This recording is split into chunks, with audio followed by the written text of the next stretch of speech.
Muy buenos días, distinguidos amigos. Tal como habíamos prometido, hoy contamos con la honradora presencia en este conversatorio con el precandidato presidencial del Partido de la Liberación Dominicana y expresidente de la República, doctor Leonel Fernández, en la antesala prácticamente de las elecciones primarias que determinarán los candidatos para las elecciones generales del próximo año 2020.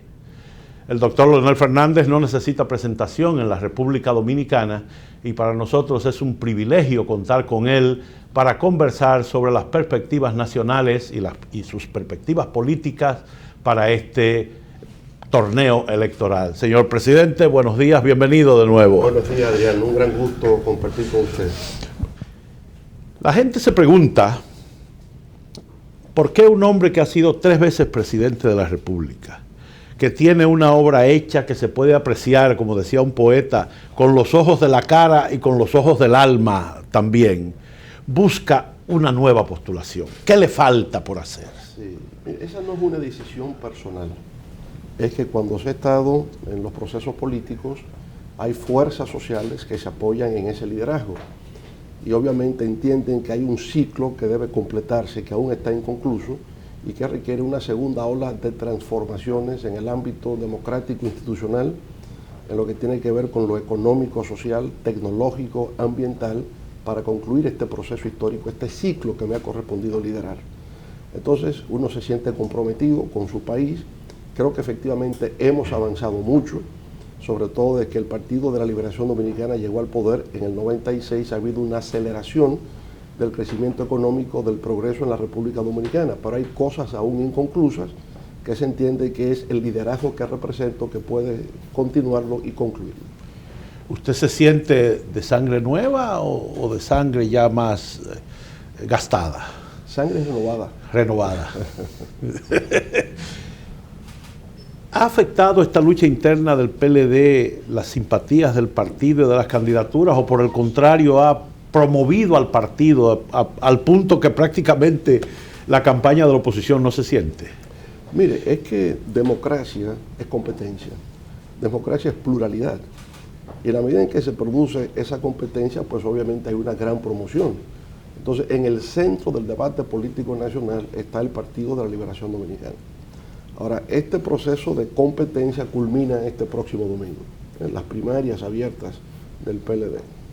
Y una vez que se tomen las decisiones, pues ya más bien se encamina el partido unificado hacia los comicios del año 2020.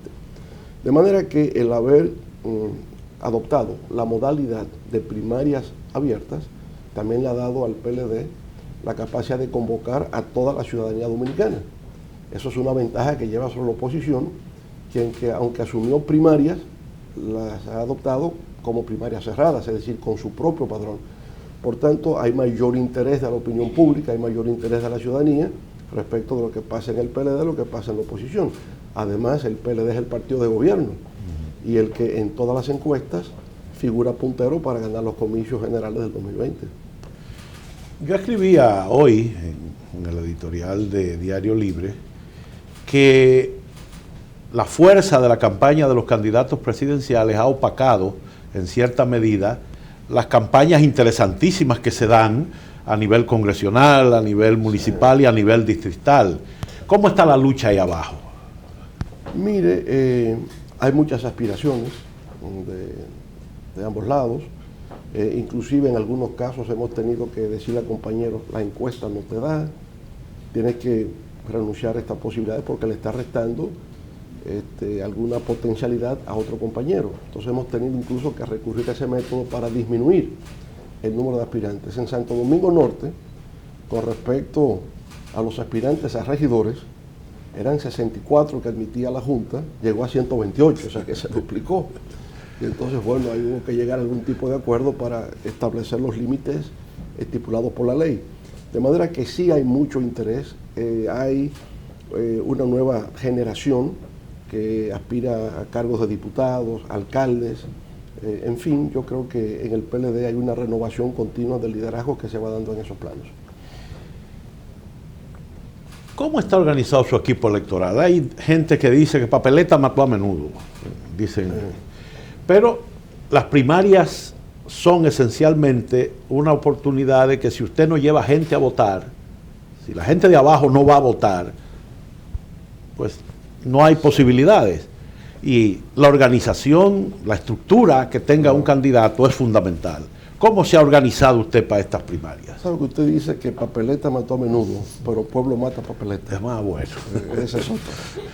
Entonces, ciertamente nosotros tenemos una organización electoral y una organización de logística para poder movilizar el voto, ¿no?, el próximo domingo.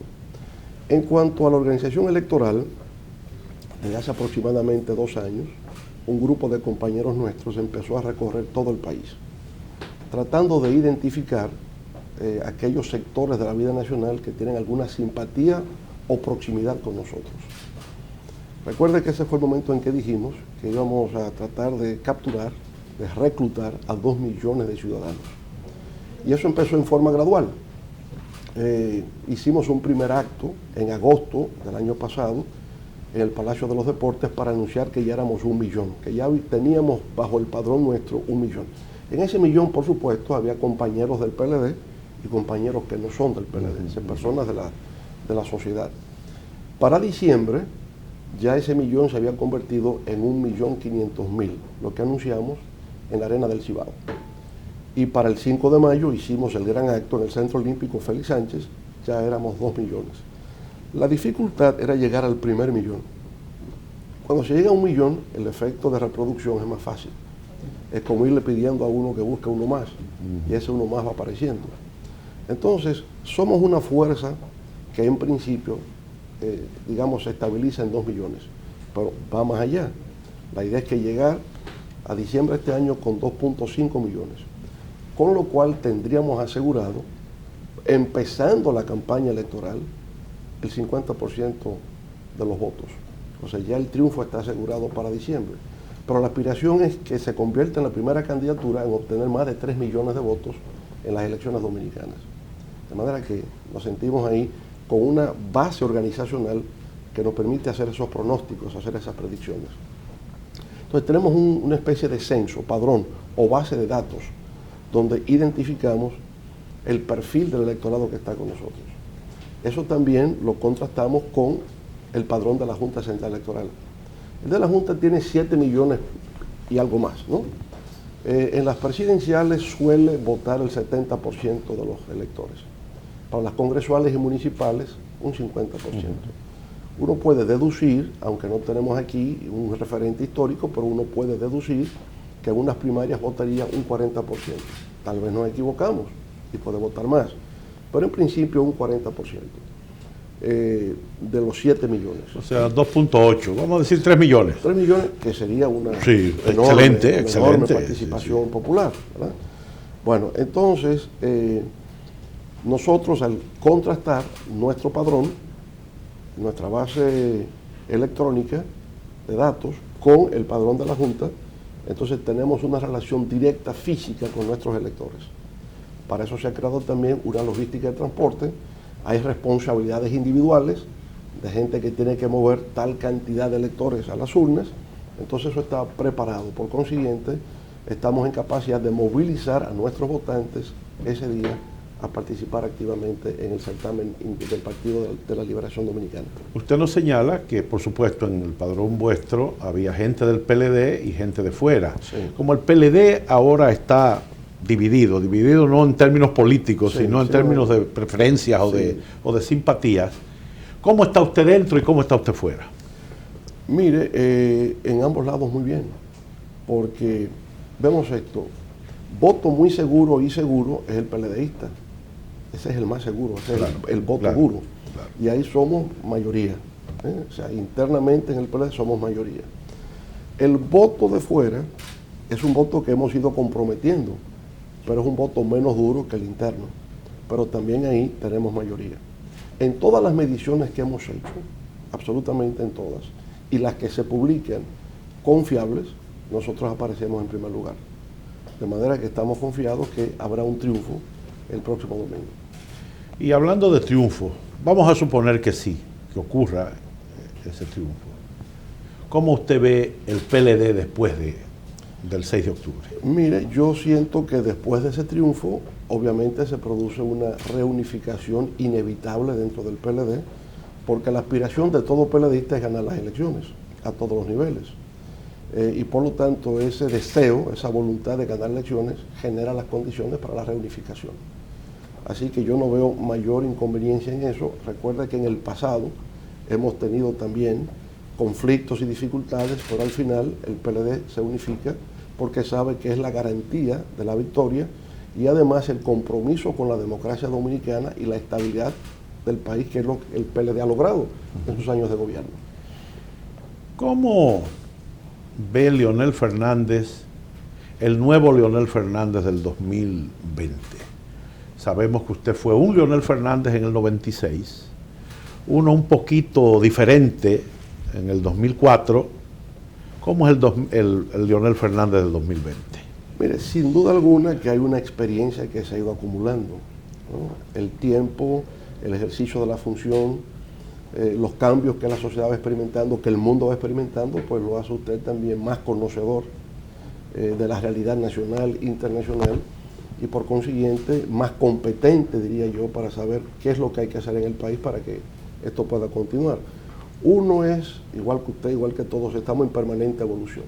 O sea, la gente va avanzando, va creciendo, va comprendiendo mejor, y obviamente ese es el fruto de estudios, reflexiones y la vida misma, ¿no? El hecho de estar en el centro de los acontecimientos, pues te da esas condiciones, y por tanto diría Adriano que hoy estoy mejor preparado que lo que estaba en el 96 o el 2004 para enfrentar los temas nacionales. Ese es el punto al que quería llegar. ¿Cuáles son los temas que van a dominar la agenda de Leonel Fernández en el 2020? Mire, es una agenda doble, porque hay temas pendientes, no resueltos, ¿verdad? Y temas nuevos en la agenda del siglo XXI. Entre los temas pendientes de resolver, por ejemplo, está el tema del agua potable, que es un tema que veo en todas partes, el tema del agua, el tema de la instalación de plantas de tratamiento de aguas residuales, el trabajar con resolver el tema de las cañadas. Hay un tema que afecta sensiblemente a la sociedad dominicana, le prestamos poca atención, pero uno lo está viendo, son los 350 vertederos a cielo abierto, ¿eh? Que tanto daño al medio ambiente provocan. El tema de la energía, que no termina por resolverse, el tema de la calidad de la educación, el tema de la cobertura universal del seguro social, ¿verdad? El tema de las pensiones, el cómo mejorar las pensiones, el uso de los fondos de pensiones en forma reproductiva, el tema de la seguridad ciudadana, la generación del empleo, la mejoría de los salarios. Todos esos son temas aún pendientes, ¿no?, en la sociedad dominicana. Pero mirando al futuro, nosotros tenemos, digamos, carencias en tres ámbitos: competitividad, productividad e innovación. Entonces, eso nos obliga a un nuevo paradigma de la sociedad dominicana en conjunto, que significa la combinación de un modelo de trabajo intensivo con un modelo de capital intensivo con un fuerte componente tecnológico. Entonces, en la medida en que logremos combinar eso, la sociedad dominicana puede avanzar. En otras palabras, hemos tenido en los últimos 50 años un modelo económico-social que ha funcionado en República Dominicana. Le ha permitido hacer el tránsito de una sociedad rural a una sociedad urbana moderna. Y eso se aceleró a partir de los últimos 20 años con la llegada al poder del PLD. Pero es un modelo que tiene que ajustarse, ¿no?, a las nuevas condiciones que vive el mundo y que requiere la República Dominicana. Y por eso es un nuevo paradigma, ¿no?, que se combina necesariamente con lo que existe actualmente y que da resultados. Es decir, Zonas Francas es un modelo que va a continuar en sus distintos componentes. Será textiles, prenda de vestir, calzado, cigarros, telecomunicaciones, todo eso sigue. Pero al mismo tiempo crear otro modelo de zona franca que tiene que ver con programas de software, con biotecnología, nanotecnología, la robótica, en fin, que nos permita generar un mayor volumen de riquezas, y que ese volumen de riqueza entonces pueda distribuirse en forma equitativa con los distintos sectores de la sociedad dominicana. Es traer un Intel aquí. Como hizo Costa Rica. Y que nosotros logramos con el NAP del Caribe. Exacto. Acuérdense que eso es una empresa que estaba en la Florida y que nosotros trajimos al Parque Cibernético de Santo Domingo y que ha operado de una manera tan extraordinaria que ha tenido que expandirse ya 3 veces. La idea sería cómo convertir el NAP, el Parque Cibernético, en el Parque Cibernético de las Américas, es decir, un corredor tecnológico. Pero ese corredor tecnológico podría también extenderse hacia otras áreas del país. Claro. Entonces, ¿cómo combinar trabajo intensivo con capital intensivo? ¿Cómo crear un modelo de economía circular de tal forma que los vertederos dejen de ser un problema y se convierta en una fuente de generación de riquezas? Entonces, ahí está, digamos, la visión que queremos presentar para un próximo periodo de gobierno. Precisamente, presidente Fernández, los amigos que nos están siguiendo en las redes nos están enviando preguntas.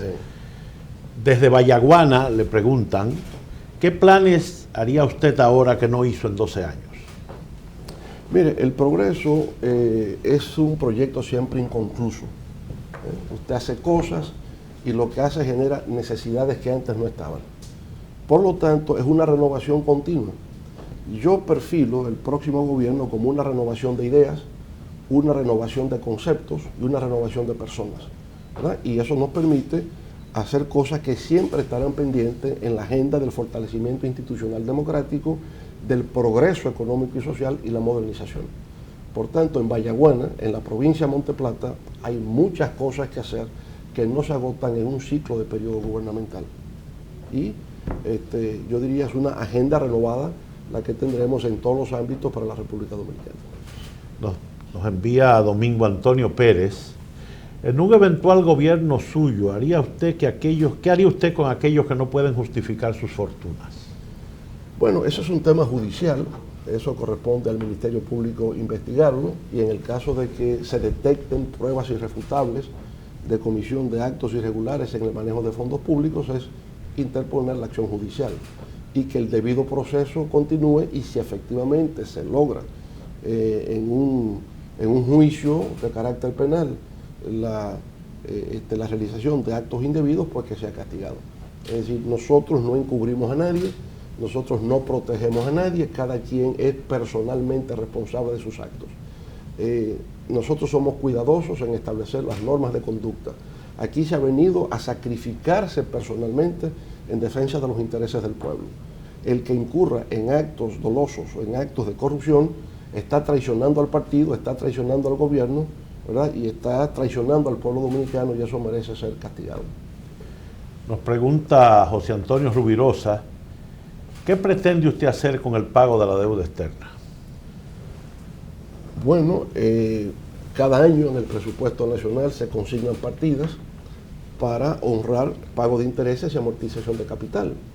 Entonces la deuda externa siempre es un componente de la vida de todos los países porque no hay recursos suficientes por vía fiscal para atender a todos los problemas nacionales. Lo que tenemos que evitar es que esa deuda sea tan grande que entonces nos haga caer en default o en cesación de pagos y se convierta en una crisis económica para el país. Pero en estos momentos el volumen de la deuda no es el problema de República Dominicana. Nosotros tenemos una deuda equivalente al 51% del Producto Interno Bruto. En términos relativos o en términos comparados, incluso con las grandes economías del mundo, eso es prácticamente nada. Estados Unidos, la principal economía del mundo, tiene un PIB, tiene una deuda con respecto al PIB de 125%. Y de Japón ni hablar. Y de Japón 250, sí, pero de China por igual. Sí. Es decir, la deuda norteamericana hoy día es equivalente a 22 trillones de dólares, el 125% de su producto. Es decir, la deuda es más que la generación de riquezas en un año. El pago de intereses de la deuda norteamericana es más que el presupuesto de defensa, que el presupuesto del Pentágono, que es equivalente al presupuesto de los 9 países siguientes que le siguen juntos. Es decir, para darnos cuenta de la magnitud de la deuda norteamericana. La deuda china es mayor, 33 trillones de dólares. A veces la gente, Adriano, pierde de vista lo que es un trillón. Sí. Y a mí me cuesta a veces aclararlo. Pero un trillón es 1 millón que se gasta todos los días, desde cuando nació Jesucristo. hace 2019 años hasta el día de hoy y no se ha agotado 1 trillón todavía. Sí. Entonces, cuando usted debe 33 trillones, es que Jesucristo ha nacido 33 veces. Y falta dinero. Y falta dinero. Entonces, bueno, es decir, en República Dominicana, insisto, el tema de la deuda no es tanto su volumen, sino el hecho de que nuestra presión fiscal está por debajo de la media latinoamericana y no hay suficiente espacio para poder honrar esa deuda si sigue creciendo. Por tanto, el tema de la deuda nos remite a otro tema, que es el tema de la fiscalidad. El pacto fiscal. El pacto fiscal quedará pendiente para un próximo gobierno. Y naturalmente ese pacto fiscal tiene que ser el fruto de una concertación, de un diálogo amplio, anteponiendo el interés nacional. Pero en todo caso, yo lo veo en términos generales en este sentido. Un pacto fiscal que permita un incremento de los ingresos del Estado para hacer frente a las demandas nacionales, pero que al mismo tiempo no lesione la competitividad de las empresas. ¿Cómo poder conciliar eso? Es la tarea de los técnicos. Buscar un mecanismo donde el impuesto que se vaya a establecer sea siempre un impuesto progresivo y no regresivo, que no afecte a las grandes mayorías, que no afecte, insisto, la competitividad de las empresas, pero que le dé el espacio fiscal al Estado dominicano para ser eficiente en la solución de los problemas nacionales. Una crítica que se hace al tema fiscal del Estado es que no es que el Estado recauda poco, sino que gasta mucho. Yo creo que el gasto todavía es muy bajo en el país y no necesariamente bien orientado. ¿Cuál es su posición sobre el gasto? Mire, yo pienso que el gasto todavía se puede racionalizar más y se puede racionalizar mejor, pero sin duda alguna que nosotros tenemos un problema de ingresos. Es decir, cuando la media latinoamericana es un 20% del PIB, y hay países como Brasil, que tienen un 35%, Argentina que tiene 35%, Chile con un 30%, y nosotros con 14.7%, obviamente, que estamos muy por debajo de esa media latinoamericana. Hay países que tienen, digamos, una fiscalidad también baja, por eso se compensa con ingresos extrafiscales, por ejemplo, del petróleo, la renta petrolera, es el caso de Venezuela. El mismo Brasil. Y el mismo Brasil, pero Brasil tiene una presión fiscal de 35%. Sí, sí. Y en adición a eso tiene renta petrolera y renta que le viene de los hidrocarburos, gas natural, etcétera. Pero en el caso dominicano eso no se da. Venezuela tiene un 12%, y México tenía un 14-15% de presión fiscal, pero la renta petrolera llegaba a un 30 o 35%. De manera que sí, el Estado dominicano tiene un serio problema de falta de ingresos para atender a una población creciente, para atender a una población que tiene una aspiración y apuesta a la modernidad, y todo eso requiere una intervención por parte del Estado con recursos. Hablando del Estado y usted es posiblemente el dominicano con mejores relaciones internacionales. ¿Cómo se podrían aprovechar esas relaciones en un periodo suyo? Mire, de múltiples maneras, ¿no? Primero es teniendo proyectos y planes que se puedan definir y encontrar distintas formas de financiación, desde inversión extranjera directa, concesiones, alianzas público-privadas, y eso perfectamente es tener un personal en las distintas embajadas que se dedique a establecer esas conexiones y esos vínculos. Nosotros, por ejemplo, logramos con la Agencia Francesa de Desarrollo una disminución en la financiación de la construcción del Metro de Santo Domingo, con los vagones y con toda la parte tecnológica, fruto de esos vínculos. Se puede lograr efectivamente acceder a esos programas de financiación hacia el exterior en condiciones relativamente blandas. Y así con muchos otros proyectos. En energías renovables, donde hay un interés, ¿no?, a nivel internacional de promover proyectos de esa naturaleza, energía solar, energía eólica, micro hidroeléctricas que se pueden instalar en los pueblos. Hay siempre disposición a colaborar en ese aspecto. Además, por supuesto, de lo educativo, lo cultural, lo tecnológico, donde hay una disposición al intercambio permanente, a la cooperación. Hablando de energía, uno de los problemas que ha reflotado ahora es el tema de los apagones de nuevo. ¿Cuál es su plan en materia energética? El plan en materia energética, mire, tiene que ver con esto. Yo creo que nosotros, en materia de generación de energía, hemos avanzado luego de la ley de capitalización. Ha venido inversión que ha elevado la capacidad de generación que tiene el país. En estos momentos, el país dispone de más de 4.000 megavatios de capacidad de potencia energética. De manera que vamos relativamente bien. Con la expansión de la economía, habría que añadir cada año unos 250 megavatios. Estamos en capacidad para hacer eso. En temas de transmisión, también el país anda relativamente bien. El problema sigue siendo distribución y comercialización. Ahí es donde está la gran dificultad que tenemos. Cómo reducir pérdidas y cómo poder captar los recursos para disminuir los subsidios por parte del Estado. Y eso es un problema que tiene que ver, Adriano, con la estructura social de la República Dominicana. Hay familias que viven en la indigencia, que viven en pobreza, que no están en capacidad para hacer frente. Por eso nosotros creamos el bono luz. Y el bono luz es un subsidio individualizado. En lugar de un subsidio generalizado, encontrar esas familias que no están en capacidad de hacer el pago y entonces contribuir con ellas para que las distribuidoras, las comercializadoras puedan efectivamente cobrar y hacer el pago a las generadoras. Ahora, cuando estos apagones nos invaden, conecta inmediatamente con el precio del petróleo. Cuando el petróleo está a $30 el barril, casi no hay apagones. ¿Por qué razón? Porque se disminuye, se abarata el costo de generación de energía. Pero el petróleo anda cerca de $65 el barril en estos momentos. Después de los acontecimientos recientes de los ataques de los drones en Arabia Saudita, subió un 20% el precio de los combustibles. Eso impacta inmediatamente a la economía dominicana, que es un importador neto de hidrocarburos. Entonces, el subsidio al sector eléctrico se incrementa. Mientras más generación se produce, más caro cuesta. Eso no se resuelve aumentando la tarifa a los usuarios, que ya no pueden más. No les puedes aumentar la tarifa a las empresas, que no pueden más. Entonces, ¿quién resuelve el tema? El gobierno. Pero el gobierno también tiene limitaciones presupuestarias. Y por tanto, los apagones muchas veces suelen ser apagones financieros. Es decir, son apagones porque no existen los recursos para poder enfrentar la situación.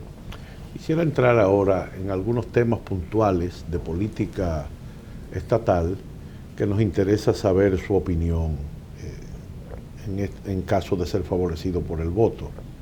El problema de la seguridad ciudadana. Sí, mire, es uno de los grandes desafíos, ¿verdad?, que nosotros tenemos.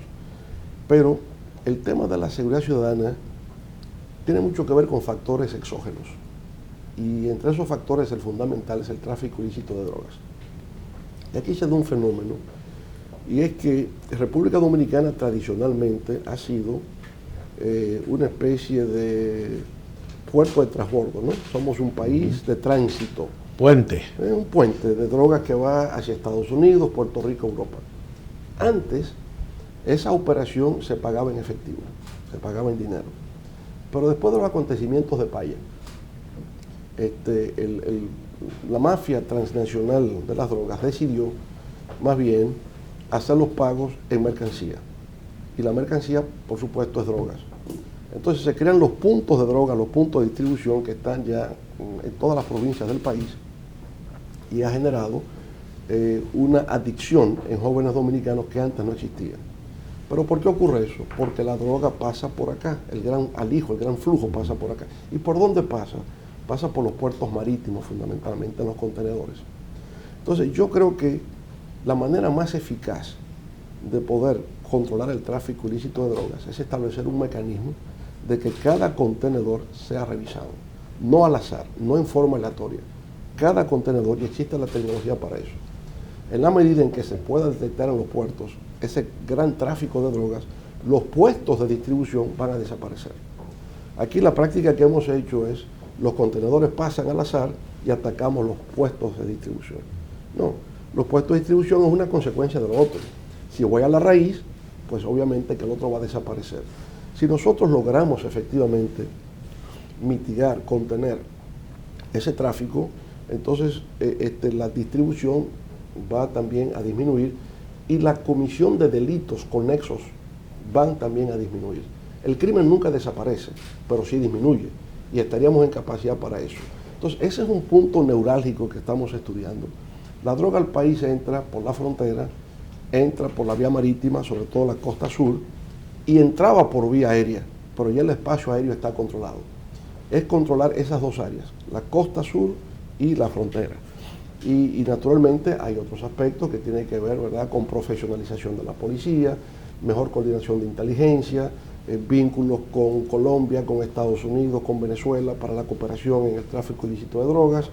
Y yo creo que volver al concepto de seguridad ciudadana con participación comunitaria, participación de distintas instituciones del Estado, pues puede contribuir sensiblemente a mitigar este fenómeno que tanto preocupa, ¿verdad?, a la sociedad dominicana en estos momentos. Bueno, uno de los problemas que vemos, por ejemplo, con la policía, aparte de los problemas que tiene la policía, es que la policía se alejó de la población. Fuera de aquí, la policía es comunitaria y realiza programas deportivos con la comunidad, o sea, se mantiene, mientras que la policía de aquí es puramente represiva. Sí, debo decir algo en favor de la Policía Nacional, sin embargo. Durante nuestra gestión, hicimos un acuerdo con la John Jay College of Criminal Justice en los Estados Unidos para adiestramiento en la investigación criminal. Y los oficiales que se formaron en investigación criminal son de los mejores en América Latina. Hasta el punto, ustedes lo habrán observado, que cualquier acto criminal que se cometa en la República Dominicana, en 48 horas la policía tiene una respuesta. Sí. O sea, en materia de investigación, formidables. El gran desafío es la prevención. Y la prevención pasa con el control del tráfico ilícito de drogas, como he señalado. También algo nos podrá ayudar a futuro. Y es el hecho de que Estados Unidos se ha puesto de acuerdo con las autoridades colombianas para disminuir la producción de la hoja de la coca, porque está afectando sensiblemente a los Estados Unidos.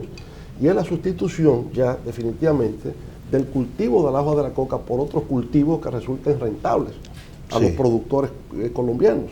Si eso se logra realmente disminuir, veremos que el tema del crimen, el tema de la violencia, los asaltos, los robos van también a disminuir, porque una cosa está conectada con otra. Esos robos y esos asaltos es la necesidad de tener dinero para ir a comprar la droga. Son delitos conexos a lo anterior. Entonces esa combinación de factores, más como insisto, la profesionalización de la policía comunitaria, seguridad barrial, como le llamábamos en aquel momento, todo eso en conjunto, pues yo pienso que será una respuesta adecuada. A mí nunca me ha parecido que la colocación de un militar con armas largas y ropa de chamaco en una esquina va a resolver nada. Yo creo mejor en el chinero que está en la esquina, que todo el mundo cree que está vendiendo China, y lo que está es controlando el barrio, vigilando las potenciales actividades criminales que se puedan cometer. Esa labor de inteligencia es más eficaz que el otro. La militarización de la seguridad no da resultado en ningún sitio. Se cometió ese error en México y lo que ocurrió fue que se incrementó la violencia. Entonces, no militarizar la seguridad. Ese es un tema de policía y es un tema de ciudadanía que debemos ayudar a organizar, a construir para que sea operativo y sea eficaz. El problema haitiano. El problema haitiano, sí, hoy día más grave que nunca. Hoy día más grave que nunca porque hoy sí se puede decir que Haití es un estado fallido, en todos los aspectos. Comentaba en un programa recientemente, ¿no?, que si usted mira las cifras del crecimiento económico, Haití está en una situación de estancamiento total. Si el año pasado ya tuvo un crecimiento de 1.6, muy bajo, este año es 0.5. Y la tendencia es hacia el colapso total. Desde el punto de vista de la institucionalidad política, está en el vacío. El presidente Jovenel Moïse fue electo con la participación tan solo del 18% de los electores haitianos. De ese 18%, él saca el 50%. La mitad. Lo que indica que es el 9%. Su base social de apoyo es tan solo un 9%. Está en el aire.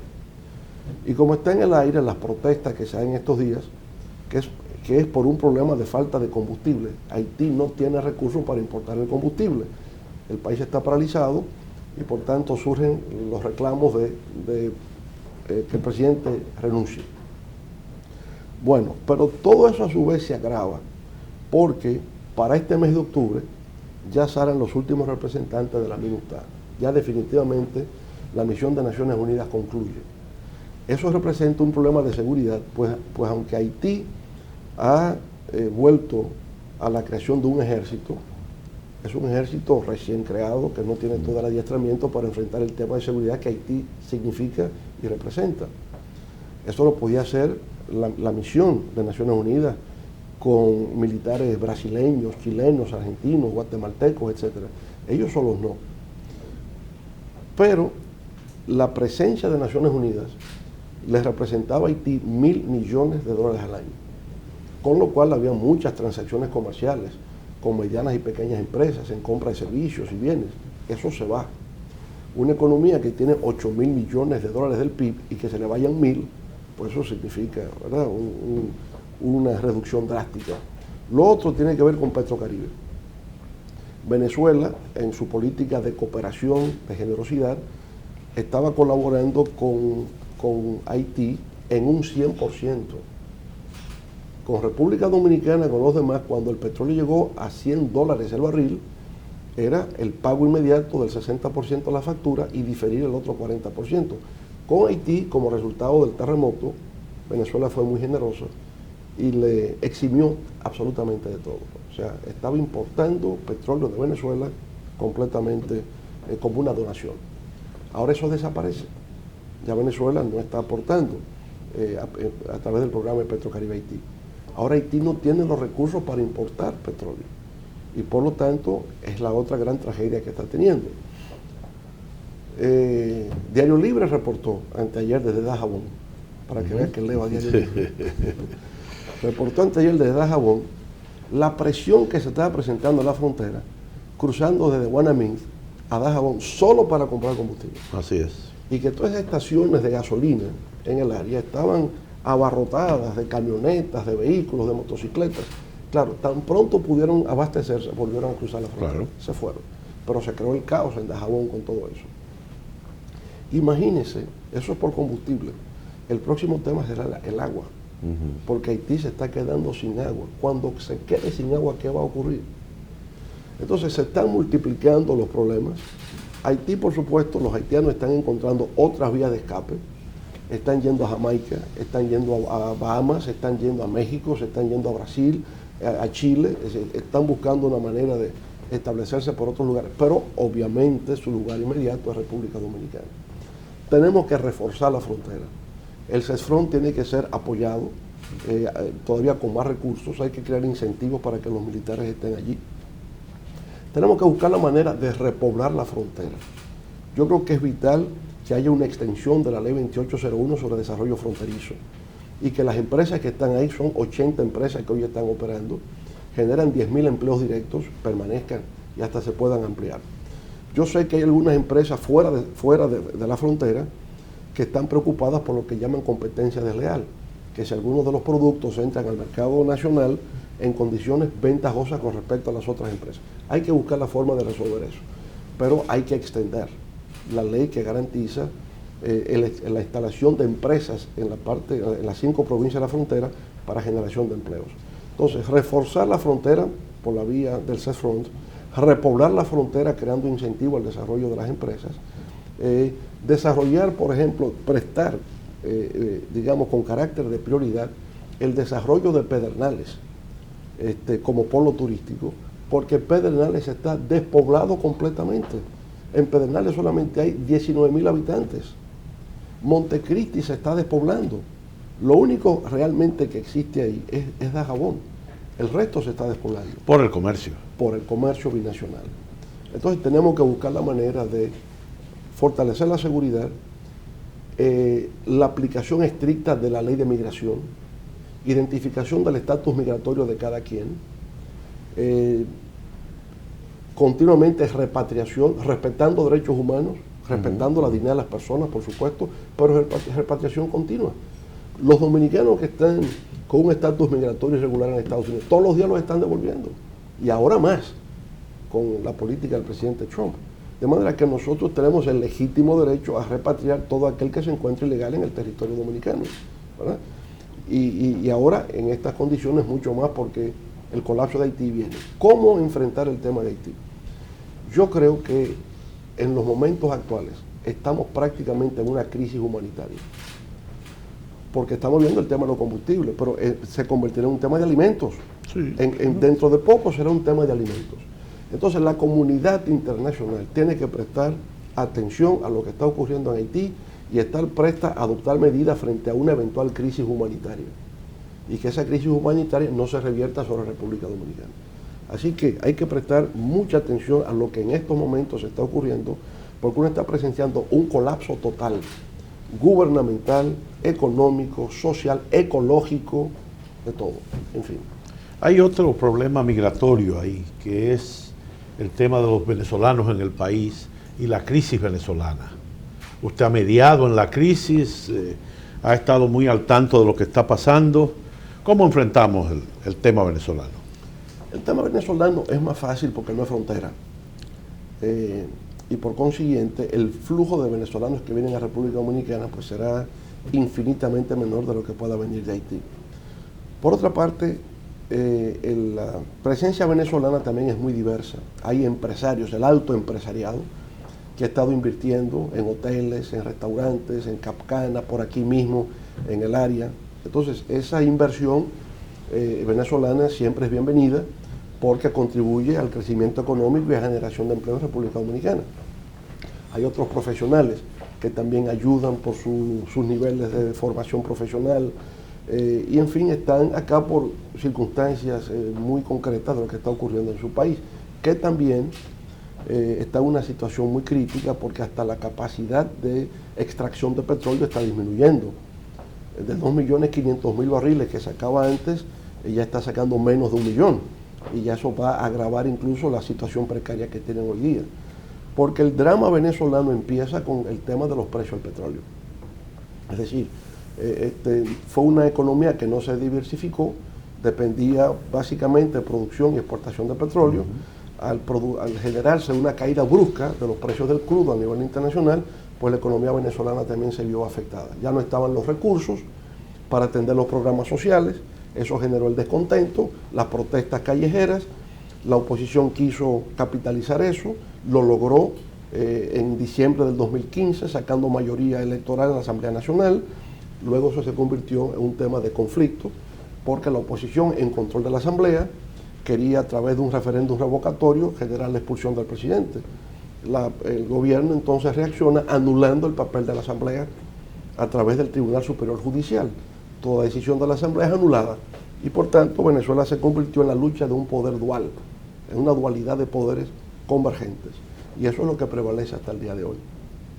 Pero, insisto, el tema venezolano, visto desde el punto de vista migratorio, es menos gravoso que el tema de Haití por la razón de frontera y por el perfil del migrante. Mucho es clase media profesional, muchos son grandes inversores que vienen a República Dominicana a crear negocios, etcétera, y eso de alguna forma sí contribuye al crecimiento, al desarrollo nacional. Me preocupa la política internacional porque estamos en una etapa de mucha indefinición, guerras comerciales, actitudes contra la globalización muy nacional del presidente Trump, algunas cosas se reflejan en Europa contra la inmigración también, y hay quien diga que algunos países, comenzando por Estados Unidos, no están muy contentos con el PLD. ¿Qué le parece a usted cómo andamos en política internacional? Bueno, le diría, hay un fenómeno que ha alterado toda la política internacional desde el fin de la Guerra Fría. O si quiere lo vemos en ciclos, ¿no? Hay un periodo del 45 al 91 que es la rivalidad de las grandes superpotencias, Guerra Fría. Termina con el colapso de la Unión Soviética y de las democracias populares de Europa del Este. Bueno, ahí entramos en un periodo de plena hegemonía norteamericana que creo va culminando hacia el 2001 con los ataques terroristas y definitivamente con la gran recesión global que se da como resultado de la crisis financiera del 2007-2008.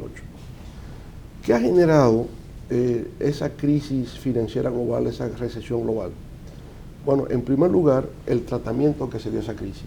En el caso de Europa, la respuesta fue el recorte al gasto público, la aplicación de políticas de austeridad. Consecuencia de esa reacción europea a la gran recesión, que Europa tiene una década creciendo cero.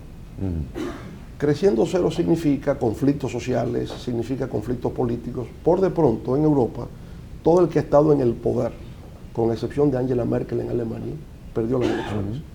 Si estaban los socialdemócratas, llegó la derecha. Si estaba la derecha, llegaron los socialdemócratas. Pero el impacto de la aplicación de políticas de austeridad fue tan severa que alteró el mapa político electoral de Europa. Surgen también nuevas tendencias, lo que allá llaman el nacionalismo, que es diferente a la versión nuestra en América Latina. El nacionalismo allá es una especie de secesión dentro de un Estado-nación. Los separatismos, podríamos decir, ¿no? El caso más conocido es España, pero hay otros. España con Cataluña, pero también hay muchos otros ejemplos en Europa de aspiraciones secesionistas. También es la actitud anti-migración, políticas comerciales proteccionistas, anti-europeístas, cómo salirse de la Unión Europea, poniendo en crisis lo que ha sido esa institución que en algún momento contribuyó a la cohesión territorial y la cohesión social europea. Entonces Europa está en crisis como consecuencia de eso. Hay el eje franco-alemán, por una parte, que va imponiendo las políticas en la región, pero en la medida en que no ha funcionado la aplicación de política de austeridad y ha dado lugar a la emergencia de nuevos actores, España, para citar el caso, el surgimiento de Podemos, el surgimiento de Ciudadanos y de Vox altera el funcionamiento político español. Pedro Sánchez no ha logrado investirse porque tiene que llegar a un pacto con Podemos y Podemos apuesta a la separación de Cataluña. Si admiten a Podemos en el gabinete de Pedro Sánchez, tiene toda la sociedad española en contra. Ahora, ¿eso por qué? Porque la aplicación de políticas de austeridad dio lugar al surgimiento de nuevos actores políticos. Salieron de la calle y ahora están en el Parlamento. Entonces inciden a la política española. El Brexit, ¿por qué el Brexit?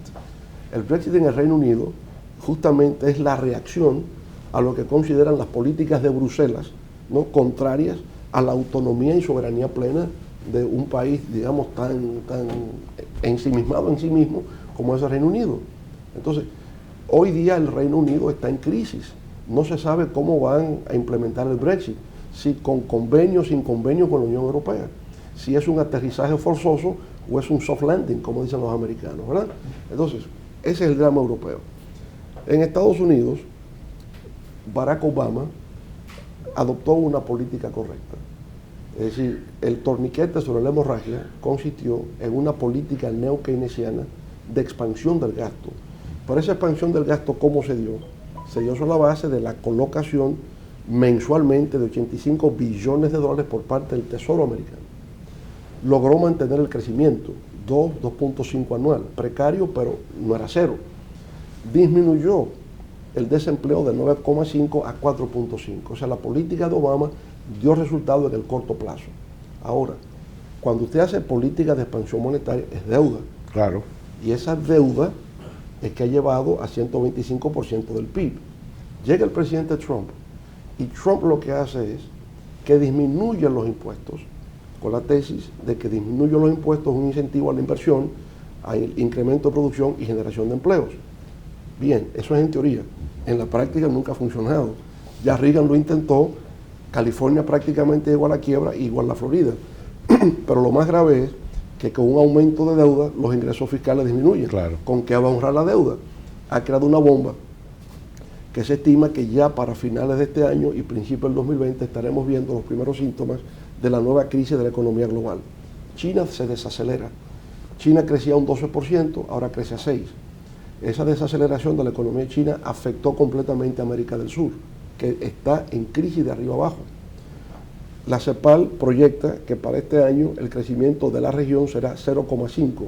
América Latina está como Haití en términos de crecimiento económico, 0,5. República Dominicana es la gran excepción junto con Panamá. ¿Por qué? Porque todo lo que afecta a los demás beneficia a República Dominicana, sobre todo en un tema tan sensitivo como es la importación de combustibles.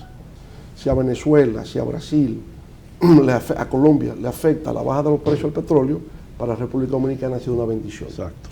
Si el petróleo está a $100 el barril, el subsidio al sector eléctrico son 1.500 millones de dólares. Si el petróleo está a $30, son 500 millones de dólares. El gobierno se ahorra anualmente 1.000 millones, ¿verdad?, que no va al subsidio eléctrico. Con 1.500 millones de dólares de subsidio se hacen 3 líneas del metro, para tener una dimensión de la magnitud de lo que eso significa. Ahora, en la medida en que el barril de petróleo va en aumento, entonces también debilita el crecimiento económico de República Dominicana. Fíjese esa correlación, como vemos, a partir de mayo, junio de este año, el crecimiento económico empieza a disminuir y ya la proyección que se está haciendo es que podríamos llegar entre 4.5 a 5%. Una economía que crecía a 7 empieza también a desacelerarse como consecuencia de esta recomposición que se está haciendo. Entonces, si usted mira el mundo hoy día es una incertidumbre. O sea, hay nubarrones que se ciernen sobre el horizonte que tenemos que mirar con cuidado. Y por eso es que no podemos poner un próximo gobierno en manos de cualquiera. O sea, un próximo gobierno requiere de gente que tenga la experiencia, que conozca lo que acontece en el mundo y qué impacto puede tener en la República Dominicana. Nosotros atravesamos la crisis del año 2008 de manera, yo diría, virtuosa, porque si bien en el 2009 la economía cayó a 3.5, en el 2010 crecimos 11%. Y eso fue por la aplicación de políticas adecuadas. Cuando en el Fondo Monetario se quiso plantear, creyendo que la crisis había pasado, políticas restrictivas al gasto, nosotros dijimos no, están equivocados. Aquí lo que procede es incrementar el gasto público para generar crecimiento económico. Y cuando usted mira ahora las estadísticas, lo que pasó entre el 2011 y el 2012, la crisis volvió. Y si hubiéramos cometido el error de restringir el gasto, la economía en República Dominicana había experimentado una contracción, y el PLD habría perdido las elecciones. De manera que fuimos visionarios en aquel momento. Aunque se nos atacó, yo reivindico eso como un acto visionario en el momento. Muy bien. Y con respecto a Estados Unidos y el PLD, a nosotros no nos hemos manifestado ninguna queja, ni en inglés ni en español. Así que yo creo que con el PLD es sencillamente que conquiste el apoyo del pueblo dominicano y que gobierne correctamente. Que haga un buen gobierno, respetando las normas del país, respetando la Constitución y fomentando el crecimiento, el empleo y el bienestar social del pueblo dominicano. Aunque usted lo tocó ahorita, pero es un tema que sale ya en todas las encuestas, la corrupción. Sí. Es un tema preocupante porque es un tema endémico en la sociedad dominicana. Por supuesto también es un tema que se ha universalizado. Y si hoy día tiene más impacto porque en América Latina se internacionalizó con el caso de Brecht. Eso se hizo más agudo, se hizo más intenso. Pero es un tema universal. Usted lee el país y ve que en España todos los días hay un escándalo. Italia, eso es primera plana también todos los días. Es un tema que, digamos, afecta al mundo entero. En el caso nuestro de República Dominicana, hemos demostrado que no hemos sido insensibles o indiferentes al tema, porque todo el tejido institucional para enfrentar la corrupción se ha dado durante nuestros gobiernos. Por ejemplo, el tema de la corrupción empieza por enfrentarse a través de la suscripción de la Convención de Naciones Unidas Anticorrupción. Eso lo hicimos nosotros. La Convención Interamericana Anticorrupción, eso lo hicimos nosotros. El programa IPAC con el Banco Mundial, el BID, USAID y Unión Europea, eso lo hicimos nosotros. La creación de la Procuraduría Anticorrupción, eso lo hicimos nosotros. La reforma y modernización del Estado, lo hicimos nosotros. La profesionalización del Ministerio Público, la profesionalización de la Judicatura, lo hicimos nosotros. El proyecto presidencial de reforma a la justicia ocurrió con nosotros. La reforma a la ley de Contraloría, a la ley de Tesorería, la ley de presupuesto, la ley de contrataciones públicas, todo eso se hizo bajo nuestro mandato. Por consiguiente, se han tomado medidas muy serias para garantizar la transparencia y la rendición de cuentas, que son la base de un buen gobierno. Ahora, si hay gente, si hay individuos que cometen actos irregulares, actos de corrupción, lo que procede es enjuiciarlos y si efectivamente logra comprobarse, como he dicho previamente, que se establezca el castigo correspondiente. Hay dos puntos esenciales, como se nos está acabando el tiempo, me gustaría que los tratáramos juntos. El tema social de la educación y la salud. Se han hecho enormes inversiones y aunque en educación el tema no es nunca a corto plazo, la gente quisiera comenzar a ver como que el sancocho se está cocinando bien. Y en términos de salud se ha pasado por una crisis, por una remodelación de prácticamente todos los hospitales, que se ha tomado más tiempo de lo previsto, y por el problema de que el modelo se resiste a cambiar. Y no puede seguir siendo este modelo de atención que tenemos cuando no hay atención primaria, cuando no hay prevención de salud, y los costos son altísimos, es insostenible económicamente. Sí, mire, con el tema de educación. Cuando retornamos al gobierno en el 2004, la inversión en educación era 1.2% del PIB. Nosotros de 1.2 lo llevamos a 2.5. En términos presupuestarios, en el 2004, 11.000 millones de pesos. En el 2012, 58.000 millones de pesos. lo que significa que hubo un aumento de un 500% de la inversión en educación en términos presupuestarios. Eso era prácticamente el 14% del presupuesto. La ley hablaba de 4% del PIB o 16% del presupuesto. El 4% del PIB ha llevado a 28% del presupuesto. Eso no estaba previsto. Bueno, ¿qué ha ocurrido? Que con la aplicación del 4% del PIB hay logros que la gente aprecia, que la población aprecia, que tiene que ver con una expansión del desayuno escolar, con el almuerzo, con la tanda extendida, con el hecho de que proveen uniformes, mochila, etc. Yo creo que esos son logros, la construcción de escuelas, la mejoría de la infraestructura. Ahora hay un tema nodal, hay un tema, digamos, central, en el que no hemos avanzado, que tiene que ver con la calidad de la educación. Y la gente se pregunta, pero ¿por qué no avanzamos en calidad de la educación? A mí me parece que también ahí es definir cuál es la filosofía educativa que se quiere. Por ejemplo, nosotros hemos hablado del proyecto STEM, reforzado con arte, ciencias sociales y humanidades. Pero el proyecto STEM ya UNESCO lo ha certificado. Si estamos hablando de una transición mundial de la sociedad industrial a la sociedad del conocimiento, obviamente que la ciencia, la tecnología van a jugar un rol central en la formación de las nuevas generaciones. Entonces STEM ya se está aplicando en todas partes. Nosotros trajimos aquí STEM y hay escuelas, proyectos pilotos de STEM. Los estudiantes nuestros, cuando han ido a las competencias de exámenes estandarizados internacionales, PISA, el fundamental, en 3 áreas de competencias, lectura comprensiva, ciencia y matemáticas, hemos quedado en el número 70 de 70 países. O sea, andamos mal. Pero algo curioso, los estudiantes del ITLA recientemente participaron en China en una competencia de 90 países. Y los estudiantes del ITLA quedaron en tercer lugar.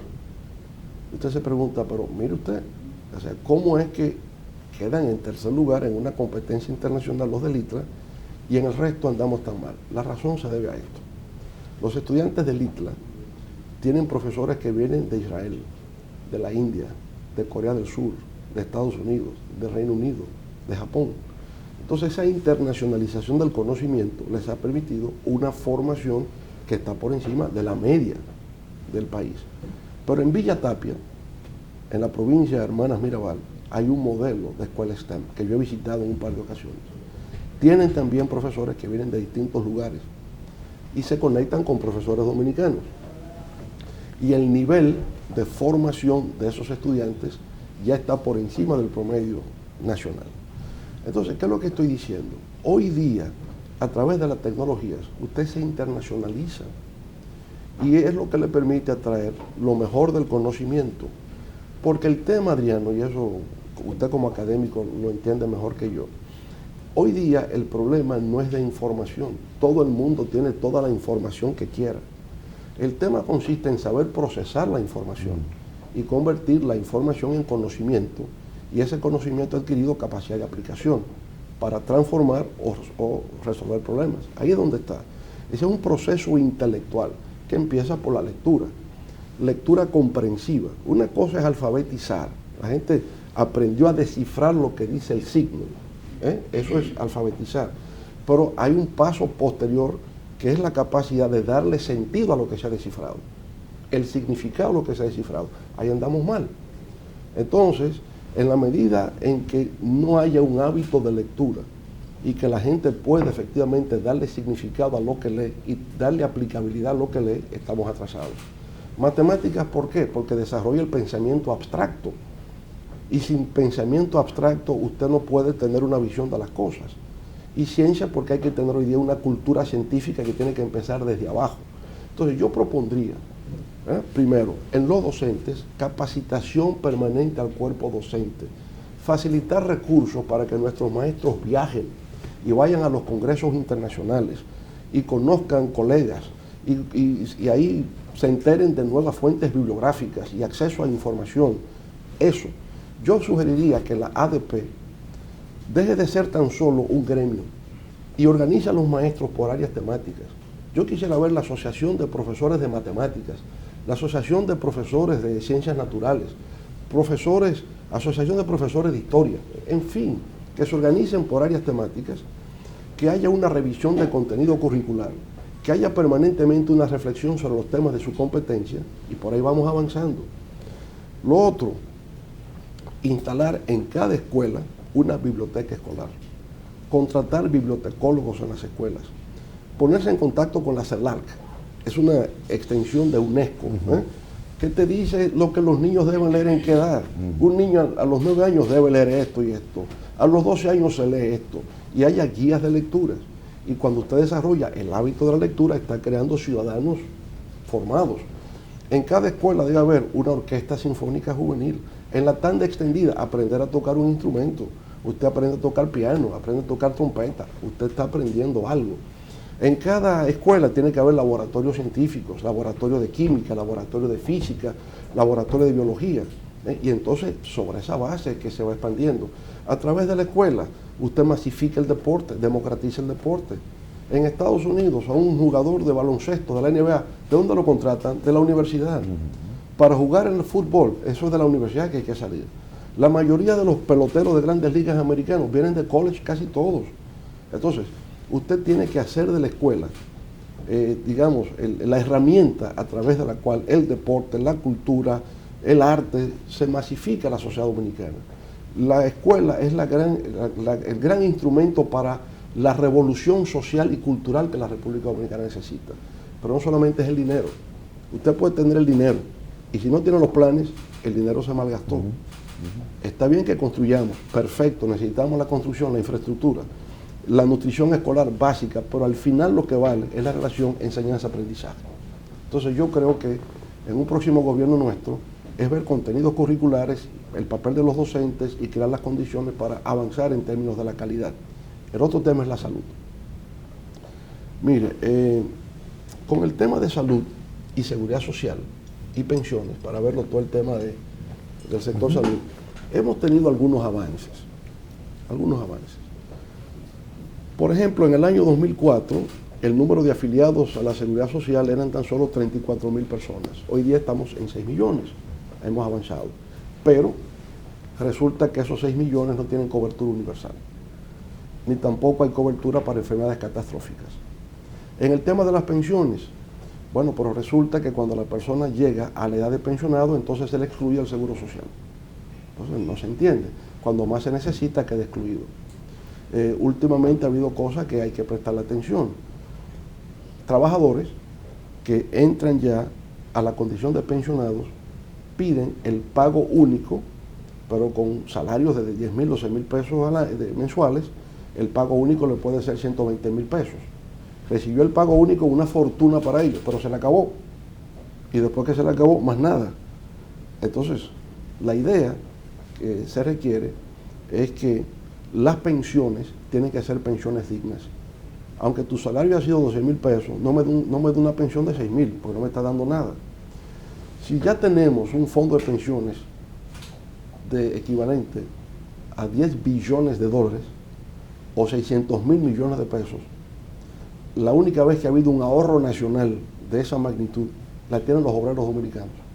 Pero resulta que los obreros dominicanos no le están sacando ventaja a eso, porque con esos fondos no se construyen viviendas para obreros, para pensionados. Con esos fondos se están comprando bonos colocados por Hacienda y por el Banco Central. No están teniendo ningún impacto social. Con esos bonos pudieran invertirse en obras de infraestructura que generen una rentabilidad que permite entonces mejorar el per cápita por cada obrero pensionado. Eso no se está haciendo.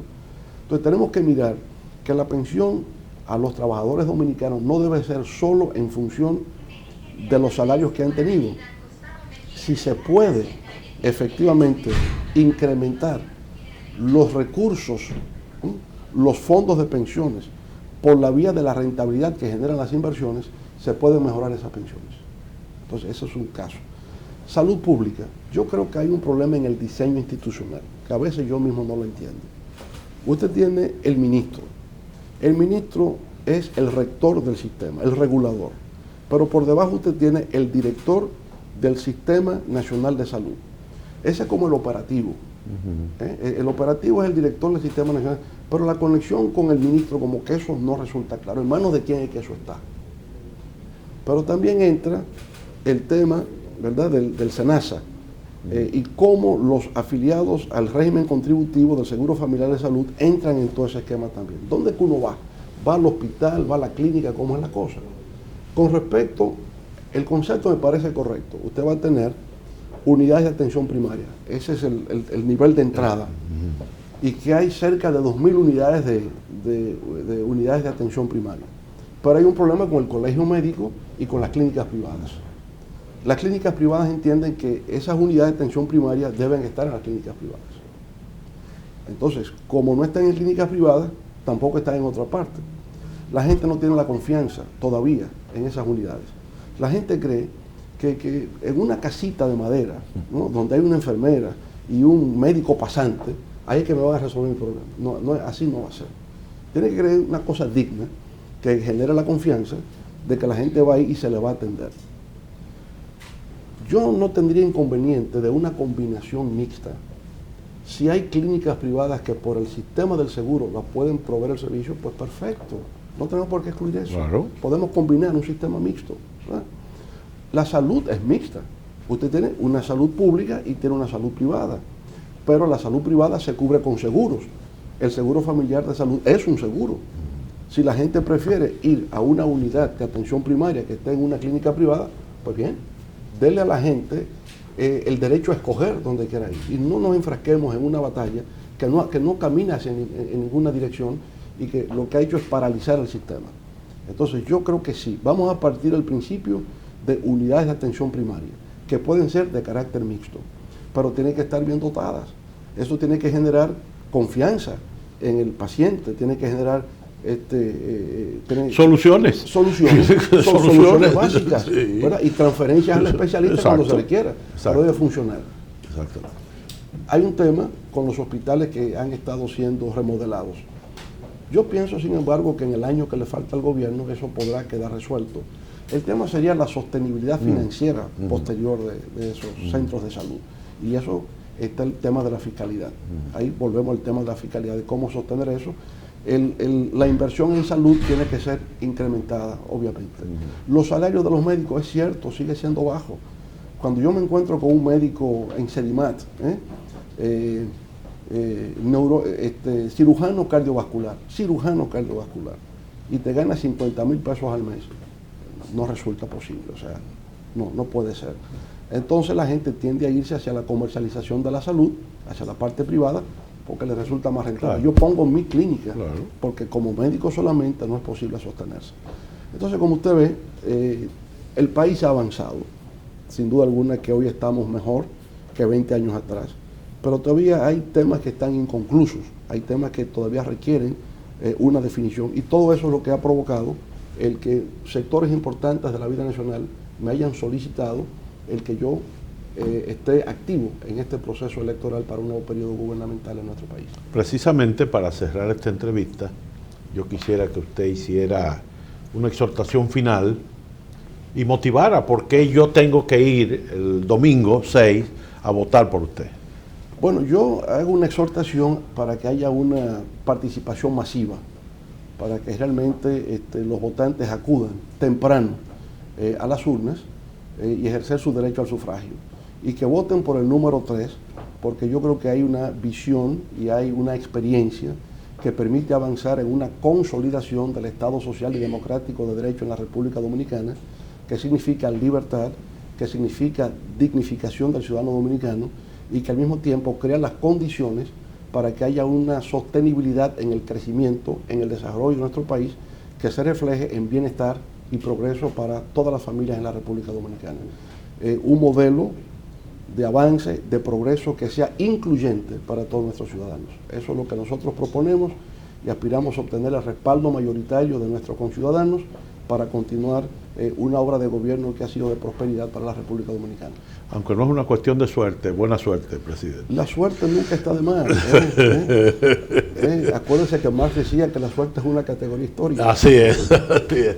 Muchísimas gracias al expresidente doctor Leonel Fernández y precandidato presidencial del Partido de la Liberación Dominicana por su participación en este conversatorio con el pueblo dominicano. Muchísimas gracias por la atención prestada y tengan todos muy buenos días.